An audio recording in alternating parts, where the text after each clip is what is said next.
तर आज विधानसभेमध्ये पंकजा मुंडे आणि सुरेश धस यांनी एकामेकांवरती आरोप प्रत्यारोप केलेले आहेत। त्या संदर्भातल्या टॉप 9 बातम्या पाहूया।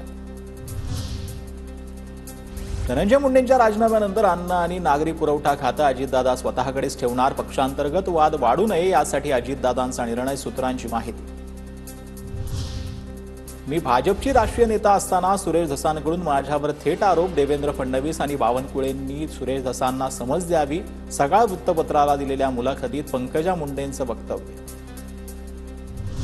आतापर्यंत काही बोलले नाही, पण आता पंकजा मुंडे यांची मुख्यमंत्री आणि प्रदेशाध्यक्षांकडे लेखी तक्रार करणार। आष्टीत यांच्या पक्षाचा नाही तर शिटीचा उमेदवार होता सुरेश धसांचा पंकजा मुंडेंना थेट इशारा। सुरेश धसांना समज द्या अशी विनंती पक्षश्रेष्ठींना केली। निवडणुकीत प्रचार केला नाही हा धसांचा आरोप चुकीचा, पंकजा मुंडेंकडून स्पष्ट। धनंजय मुंडेंचं पद जाईपर्यंत पंकजा मुंडे गप्प होत्या। संतोष देशमुखांच्या आरोपींना फाशी मिळेपर्यंत प्रकरण तेवत ठेवणार। सुरेश धस यांचं पंकजा मुंडेंना उत्तर।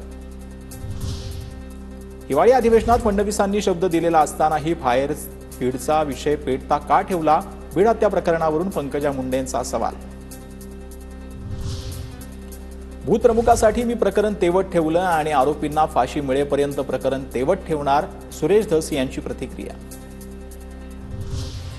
सर्वत्र कॅमेरे घेऊन फिरणाऱ्या आमदारांनी धनंजय मुंडेंची गुपचूप भेट का घेतली याचं उत्तर त्यांनी महाराष्ट्राला दिलं पाहिजे, पंकजा मुंडेंची टीका।